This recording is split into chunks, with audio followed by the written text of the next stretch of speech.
हाँ जी गाइस, आज जो हमें बात करनी है अकाउंटिंग रेशियो वाले चैप्टर में, किसकी बात कर रहे हैं हम यहाँ?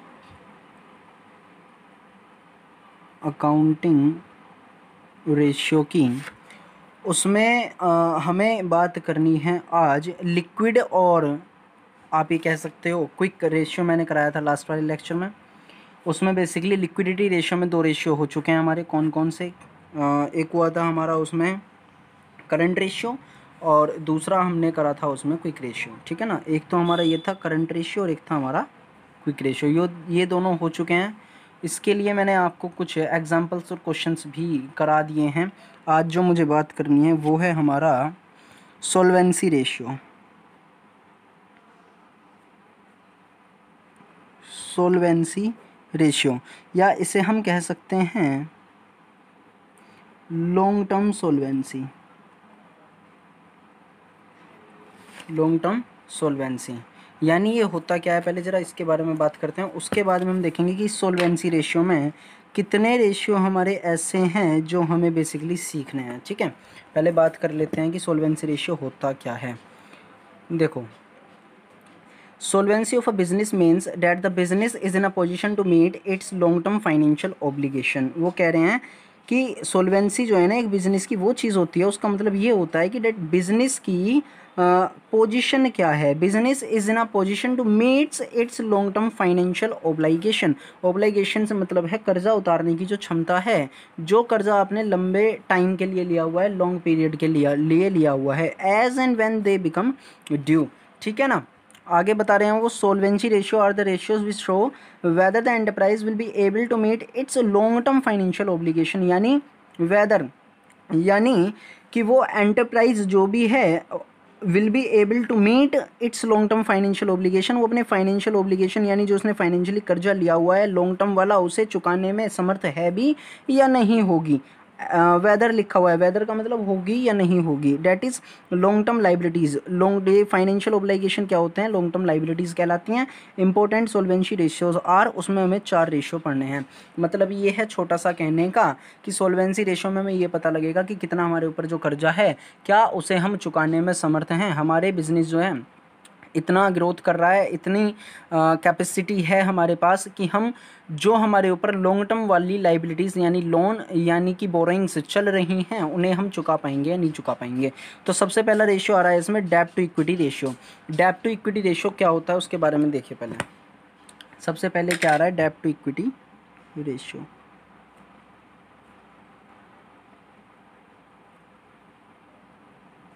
अब डेब्ट का मतलब क्या होता है आपको पता ही है, कर्जा। ठीक है ना, डेब्ट का मतलब क्या होता है? कर्जा। अब यहाँ पर अगर मैं बात करूँ, एक सेकेंड, डेट, इसे हम ना DEBT नहीं बोलते एक्चुअल में, इसे हम जो प्रोनाउंसिएशन है इसका, प्रोनाउंसिएशन बस डेट ही है। ठीक है ना, हालांकि ये वर्ड लिखने में गलत है बट स्पीकिंग में ऐसे ही है। ठीक है, तो डेब्ट को डेब्ट ना बोल के डेट बोला जाता है, डेट टू इक्विटी रेशियो। यानी इक्विटी सॉरी डेट का इक्विटी से कंपेरिजन करना है हमें। इसमें हमें ये देखना है कि हमारे पास डेब्ट ज़्यादा है या इक्विटी ज़्यादा है, हमारे पास डेट ज़्यादा है या इक्विटी ज़्यादा है। अब डेब्ट क्या होता है इसके बारे में मुझे बताना पड़ेगा आपको, क्योंकि डेट के बिना आप सॉल्यूशन नहीं कर पाएंगे। फॉर्मूला अगर आपको बता भी दिया जाए तो कोई उसका बेनिफिट नहीं होने वाला। मतलब ये कि आपको डेट का मतलब पता होना चाहिए कि डेट एक्चुअल डेट माने क्या। डेट माने क्या? देखो, डेट का मतलब है यहाँ पर सीधी सी बात है लॉन्ग टर्म बोरोइंग्स से। किससे? लॉन्ग टर्म बोरोइंग से प्लस लॉन्ग टर्म प्रोविजंस से। अगर मैं छोटी सी बात कहूँ तो ये हो गई हमारी लॉन्ग टर्म लाइबिलिटीज़। बस लॉन्ग टर्म लाइबिलिटीज़ से मतलब होता है किसका? डेट का। यानी अगर सिर्फ डेट लिखा हुआ है तो आपको ये समझना ज़रूरी है कि डेट का मतलब क्या? Long term liabilities. लेकिन टोटल डेट लिखा हुआ है अगर, तो उसके मायने अलग हैं। टोटल डेट का मतलब क्या होता है? लॉन्ग टर्म लाइबिलिटीज़, ठीक है, प्लस करंट लाइबिलिटीज़, ये होता है हमारा टोटल डेट। लेकिन हमें यहाँ पर कौन सा देखना है? डेट देखना है। कन्फ्यूज़न ना क्रिएट हो भविष्य में, फ्यूचर में, इसलिए मैंने आपको ये वाला फॉर्मूला अभी बताया। टोटल डेट माने दोनों तरीके के, लॉन्ग टर्म भी शॉर्ट टर्म भी, यानी करंट लाइबिलिटीज़ को हम शॉर्ट टर्म लाइबिलिटीज़ बोलते हैं, पहले ही मैं आपको बता चुका हूँ। तो long term liabilities plus current liability या शॉर्ट टर्म लाइबिलिटीज़ आप उसे कह सकते हैं। मैं यहाँ ब्रैकेट में लिख देता हूँ, शॉर्ट टर्म लाइबिलिटीज़ भी हम उसे कह सकते हैं। तो दोनों तरीके के जो डेट होते हैं जब उनका टोटल हो जाता है तो उसे बोला जाता है टोटल डेट। बट अगर यहाँ पर सिर्फ हम डेट की बात कर रहे हैं तो उसमें आता है लॉन्ग टर्म बोरोइंग्स और long term provisions. Long term liabilities होती है, लॉन्ग टर्म लाइबिलिटीज़ में ये दोनों चीज़ें आती हैं अगर आपने बैलेंस शीट का फॉर्मेट देखा हो तो, ठीक है ना। अच्छा, अब बात करते हैं कि इक्विटी का मतलब क्या है इसमें। इक्विटी का मतलब क्या है? इक्विटी का मतलब सीधा शायद शेयर होल्डर फंड से, शेयर होल्डर फंड से, ठीक है। अब शेयर होल्डर फंड में कितनी चीज़ें आती हैं? शेयर होल्डर फंड में आपको पता हो तो 3 चीज़ें आती हैं, जिसमें से शेयर कैपिटल और रिज़र्व एंड सरप्लस से हमको मतलब है बस। तीसरी वाली चीज़ से हमें अभी मतलब नहीं है, वो हमारे सिलेबस में नहीं है, और अगर होती भी तो यहाँ पर उसे कंप्यूट करने के लिए हम प्लस नहीं करेंगे। ध्यान रखना, शेयर कैपिटल और रिजर्व एंड सरप्लस दो चीज़ें होती हैं जो हमारे बस होती हैं शेयर होल्डर फंड के लिए, जिसे हम शेयर होल्डर फंड या प्रोप्राइटर फंड या इक्विटी के नाम से भी जानते हैं। लेकिन कभी कभी क्वेश्चन में सीधा सीधा ना दे करके बड़ा घुमा हुआ क्वेश्चन देता है, तो उसको हम देखेंगे अभी। लेकिन फिलहाल इसका एक क्वेश्चन कर लेते हैं ज़रा, क्या है ये, क्योंकि तभी हमें समझ में आएगा कि फॉर्मूला बेसिकली है क्या या उसे अप्लाई कैसे करना है। उसे समझने के लिए हम एक क्वेश्चन देख लेते हैं ज़रा। डेट टू इक्विटी रेशियो यहाँ पर क्वेश्चन आ रहा है, और ये क्वेश्चन आपका फॉरेन 2003 में आया हुआ है, ये भी एक अच्छी बात है। क्वेश्चन नंबर 35 की बात कर लेते हैं। Calculate debt to equity ratio में इक्विटी शेयर कैपिटल दिया हुआ है 5 लाख का, जनरल रिजर्व दिया हुआ है 90,000 का, एक्यूमुलेटेड प्रॉफिट्स दिए हुए हैं 50,000 के, और 10% डिवेंचर्स 1,30,000 के दिए हुए हैं, करंट लाइबिलिटीज़ दी हुई है 1 लाख रुपीज़ की। अब एक बात बताओ, क्या हमें करंट लाइबिलिटीज़ लेनी है? नहीं लेनी, तो ये हमें कट करनी है, यानी कि हमें करंट लाइबिलिटीज़ अपने क्वेश्चन में इंक्लूड नहीं करनी है। तो सर इन्होंने दी हुई क्यों है? बेटा बेवकूफ़ बनाने के लिए तुम्हें। लेकिन प्यारे बच्चों, तुम्हें बेवकूफ़ नहीं बनना है, तुम्हें सीधी सी बात है स्मार्ट वर्क से करते हुए आगे बढ़ना है। देखो डिवेंचर्स होते हैं हमारी लाइबिलिटी होती है, तो 1,30,000 हमारी लाइबिलिटी हो गई, ठीक है। और कोई इसमें लॉन्ग टर्म डेप्ट मुझे दिख नहीं रहा। शेयर कैपिटल हमारी शेयर कैपिटल में आ जाएगी इक्विटी वैल्यू जो है, और जनरल रिजर्व हमारे रिजर्व एंड सरप्लस में आएगा, एक्यूमुलेटेड प्रॉफिट भी हमारा रिजर्व एंड सरप्लस में आ जाएगा। तो अगर मैं आपसे बात कहूँ तो यहाँ पर डेप्ट में तो एक ही चीज़ है, डेट में तो एक ही चीज़ है, बस 10% डिबेंचर्स हैं जिनकी कीमत कितनी है 1,30,000 रुपीज़, ठीक है। जबकि इक्विटी में कई चीज़ें उन्होंने दे रखी हैं। एक तो दे रखा है उन्होंने इक्विटी शेयर कैपिटल, ठीक है ना, इक्विटी शेयर कैपिटल दी हुई है उन्होंने एक चीज़। तो प्लस में उन्होंने दिया हुआ है, मैं आपको बता देता हूँ, जनरल रिजर्व भी दिया हुआ है उन्होंने, प्लस में उन्होंने दिया हुआ है एक्यूमुलेटेड प्रॉफिट्स। तो एक्यूमुलेटेड प्रॉफिट और जनरल रिजर्व ये दोनों एक का पार्ट होते हैं, यानी जो मैं कहना चाह रहा हूँ उसे समझें आप, कैसे होते हैं एक का पार्ट। ये रिजर्व एंड सरप्लस का पार्ट होते हैं, बेसिकली रिजर्व एंड सरप्लस का पार्ट होते हैं। शेयर कैपिटल में चली जाएगी हमारी equity share capital, general reserve और एक्यूमुलेटेड प्रॉफिट हमारा रिजर्व एंड सरप्लस का पार्ट है। इक्विटी शेयर कैपिटल उन्होंने दे रखी है 5 लाख रुपये की, ठीक है। जनरल रिजर्व उन्होंने दे रखा है गाइज 90,000 का, और एक्यूमुलेटेड प्रॉफिट उन्होंने दे रखा है 50,000 का, ठीक है। तो टोटल इसका हम करेंगे तो ये कितना आ जाएगा? ये आ जाएगा 9×5=14, तो 6,40,000 रुपये, है ना। 6,40,000 रुपये आपका ये आएगा इक्विटी का। अब फॉर्मूला क्या है? Date upon equity. फॉर्मूला क्या है? Date upon equity. डेट कितना था? 1,30,000 का।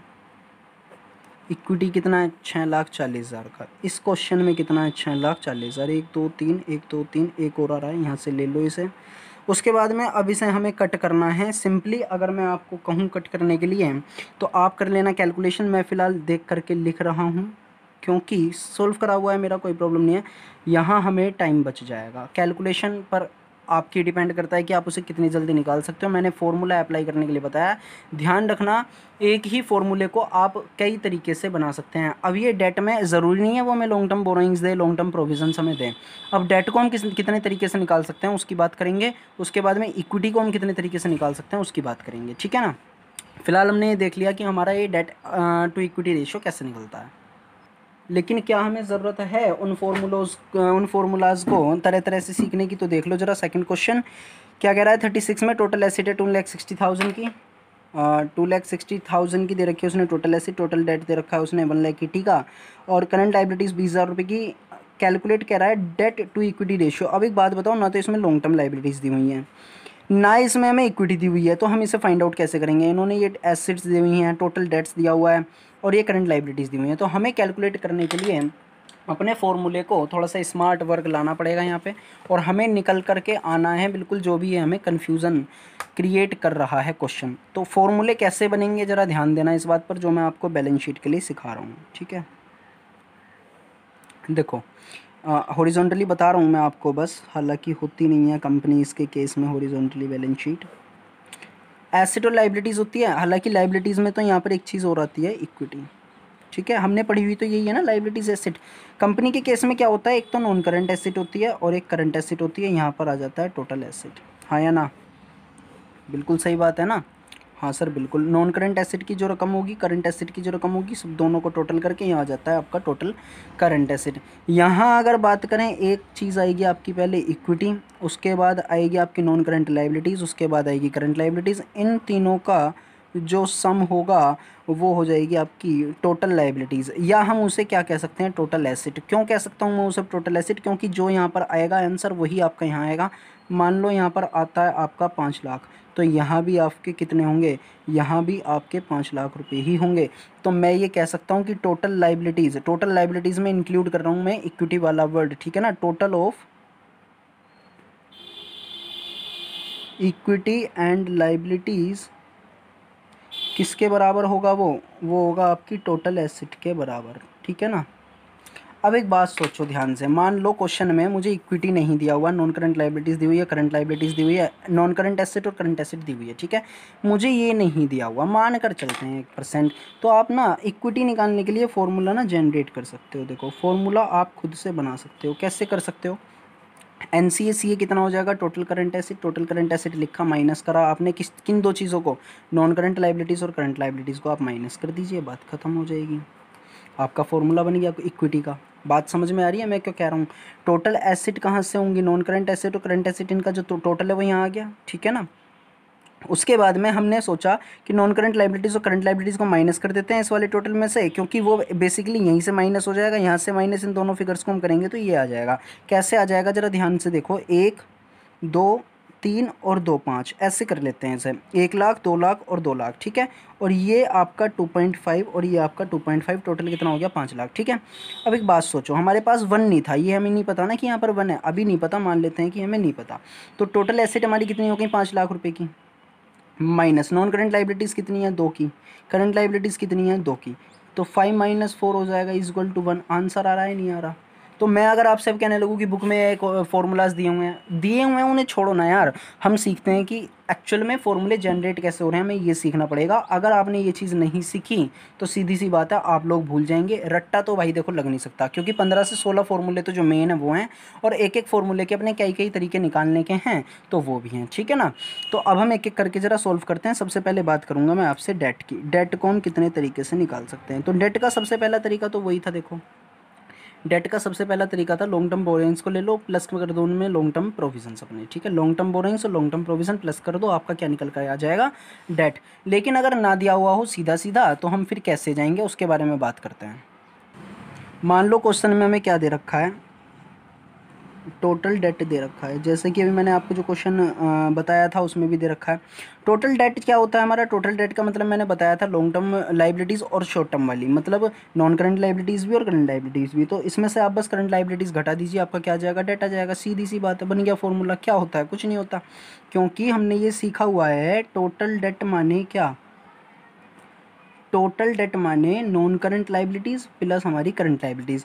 तो हमें अगर टोटल डेट दे रखा है, करंट लाइबिलिटीज़ दे रखी है, तो क्या हम इसे नहीं निकाल सकते? बिल्कुल निकाल सकते हैं। करंट लाइबिलिटीज़ को इधर ले जाइए, RHS और HS, ये लेफ्ट HS वाली जो है ना आपने बात सीख रखी होगी, लेफ्ट हैंड साइड और राइट हैंड साइड, इधर जाएगा माइनस में हो जाएगा, total debt minus current liabilities equal to non current liabilities. Non current liabilities का मतलब आपको वही है, पहली चीज़ तो बोरोइंग्स, और दूसरी चीज़ इसमें प्रोविज़न। आ गए हमने वाले फॉर्मूले पे, सिंपल है। अगर टोटल डेट भी ना दे रखा हो और कुछ दे रखा हो, सर और क्या देगा ज़्यादा से ज़्यादा, एक चीज़ से और भी निकल जाएगा, कैपिटल एम्प्लॉयड अगर दे रखा हो। अब ये कैपिटल एम्प्लॉयड क्या होता है, कैपिटल एम्प्लॉयड अगर दे रखा हो तो उसमें से आपको माइनस करनी होगी इक्विटी, तब भी आपका आ जाएगा डेट। मैं ऐसा क्यों कह रहा हूँ, क्योंकि कैपिटल एम्प्लॉयड क्या होती है उसे देख लेते हैं। कैपिटल एम्प्लॉयड बेसिकली आपकी होती है डेट प्लस इक्विटी। क्या क्या होता है, डेट प्लस इक्विटी। डेट माने नॉन करंट लाइबिलिटीज होती है आपकी, और इक्विटी का मतलब आपको पता ही है। तो डेट प्लस इक्विटी क्या होती है हमारी, कैपिटल एम्प्लॉयड होती है। और लेकिन अब हमें अगर क्वेश्चन में दे रखा हो कि डेट निकाल दो, कैपिटल एम्प्लॉयड दे रखी है, इक्विटी दे रखी है, तो कैपिटल एम्प्लॉयड माइनस इक्विटी करो, डेट आपका आ जाएगा। क्योंकि डेट इज इक्वल टू, देखो फॉर्मूला क्या आएगा, इसे इधर ले जाओ, कैपिटल एम्प्लॉयड माइनस इक्विटी आ जाएगा, ठीक है ना। तो वही वाला फॉर्मूला मैंने यहाँ पर लिखा हुआ है, कैपिटल एम्प्लॉयड माइनस इक्विटी। तो हमारे पास बेसिकली अब कितने तरीके हो गए हैं, 3 तरीके हो गए हैं डेट को निकालने के, ठीक है ना। इससे बाहर आपका एग्जाम में नहीं आएगा। डेट आपका दिया हुआ होगा लॉन्ग टर्म बोरिंग्स, या आप निकाल लीजिए लॉन्ग टर्म प्रोविजन से, अगर डेप्ट मांग रहा है और ये सब चीज़ें दी हुई हैं, ठीक है ना। नहीं दी हुई हैं, टोटल डेट वगैरह दे रखा है, तो सीधी सी बात है उसमें से करंट लाइबिलिटीज माइनस करनी है बस। लेकिन ये भी नहीं दे रखा, कैपिटल एम्प्लॉयड दे रखे हैं, तो सीधी सी बात है इक्विटी आपको माइनस करनी है कैपिटल एम्प्लॉयड में से। मैं कहता हूँ कि ये अब तक जो भी हमने पढ़ा है वो कुछ नहीं दे रखा, तो भी आप बैलेंस शीट से जा सकते हैं। मान लीजिए उसने क्वेश्चन में क्या दे रखा है, आपको टोटल एसेट दे रखी हैं, मान लीजिए आपको क्या क्या दे रखा है, टोटल एसेट दे रखी हैं, और मान लेते हैं इक्विटी भी दे रखा है, करंट लाइबिलिटीज़ भी दे रखा है। तो सीधी सी बात है, टोटल एसेट माइनस कर दो इक्विटी और माइनस कर दो करंट लाइबिलिटीज़, हम तब भी पहुंच जाएंगे अपने नॉन करंट लाइबिलिटीज़ पर, ठीक है ना। देख रहे हो, एक ही लेक्चर में सिर्फ ये एक अभी फॉर्मूला बता रहे हैं हम कि कैसे कैसे कौन कौन सी चीज़ आती हैं, उसमें भी कंप्लीट करना मुझे मुश्किल लग रहा है ये, बिकॉज मैं छोड़ भी नहीं सकता। देखो कोई भी चीज़, सब कुछ इंपॉर्टेंट है। अच्छा, इक्विटी निकालने के लिए एक फॉर्मूला तो मैंने आपको ये बताया ही था, शेयर होल्डर फंड वाला। इक्विटी निकालने के लिए शेयर होल्डर फंड वाला फॉर्मूला है, या आपके पास में एक तरीका और भी है। वो तरीका क्या है, बहुत सिंपल सा तरीका बताऊँगा आपको एक। अगर आपको क्वेश्चन में टोटल एसेट दी हुई हैं तो आप माइनस कर दो उसमें से टोटल डेट, बात खत्म।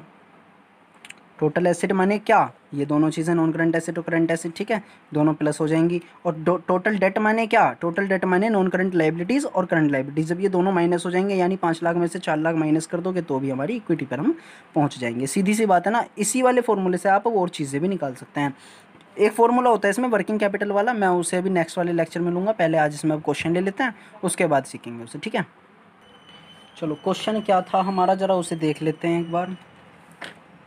क्वेश्चन था हमारा, टोटल एसेट दी हुई है 2,60,000 की, टोटल डेट्स दिया हुआ है उन्होंने 1,80,000 का, करंट लाइबिलिटीज़ दी हुई है उन्होंने 20,000 रुपये की। डेट टू इक्विटी रेशियो मांग रहा है। देखो डेट कैसे निकलेगा, टोटल डेट में से डेट निकल जाएगा, total debt minus current liabilities कर दो आप। 1,80,000 माइनस 20,000 करोगे, 1,60,000 हो गया आपका डेट। कितना हो गया आपका डेट, 1,60,000 रुपये। देखो मैं यहीं लिख देता हूँ बस इसे, डेट कितना हो गया आपका 1,60,000। बहुत सिंपल से क्वेश्चन है, बहुत छोटे छोटे से, लेकिन डिपेंड ये करता है आप अप्रोच क्या लगा रहे हैं, आपको प्रैक्टिस कितनी है फॉर्मूलाज वगैरह की, ये डिपेंड करता है। अच्छा, डेट हमारा मिल गया, इक्विटी हमें अपॉन यानी डिनोमिनेटर में रखना होता है। इक्विटी हमारा कैसे निकलेगा, अभी बताया था, टोटल एसेट दिया हुआ है, टोटल डेट दिया हुआ है, तो माइनस कर दो, यहीं से आपका इक्विटी निकल जाएगा। यानी सीधी सी बात अगर मैं कहूँ आपसे, तो ये आपका निकलेगा 2,60,000 है, टोटल एसेट माइनस कर दो टोटल डेट को 1,80,000, तो ये बेसिकली 8 दूनी 16 यानी 80,000 रुपये आपका ये आएगा इक्विटी, ठीक है ना। क्योंकि हमें माइनस करना था 260 और 180, ठीक है ना। ये आपका 80,000 रुपये बचेगा। तो इसका अगर हम 1 2 3 4 1 2 3 4 8 दूनी 16 2:1 हमारा आंसर आ रहा है इस वाले क्वेश्चन का। देखो ये आ रहा है, ठीक है ना, 2:1। तो उम्मीद करता हूँ आपको ये वीडियो पसंद आएगी। 1 से 2 बार आपको वीडियो ज़रूर देखनी पड़ेगी। सारी भी मत देखो आप ना, बीच में से जो मैंने फॉर्मूलाज कराए थे उसको अगर आपको देखना है तो वो देख लीजिए, बिकॉज तभी याद होंगे। अच्छा, मैं कमेंट वगैरह आपके पढ़ता हूँ, तो आप लोग कमेंट करके मुझे पूछ सकते हैं कि सर कोई प्रॉब्लम हो तो हमें बता दीजिएगा, ठीक है ना। आई मीन तुम पूछ लेना बेटा इस बात को, क्योंकि देखो बेसिकली ऐसा होता है कि वीडियो मैं बना रहा हूँ, ठीक है, सारी बात है, बट हो सकता है कोई पॉइंट मुझसे रह गया हो, आपको समझाने में थोड़ी कमी रह गई हो मेरे, तो आप मुझसे पूछ सकते हो, मुझे मैसेज वगैरह कर सकते हो, या मुझे कमेंट सेक्शन में जाकर भी मुझसे पूछ सकते हो, ठीक है। थैंक यू गाइज, मिलते हैं नेक्स्ट लेक्चर में।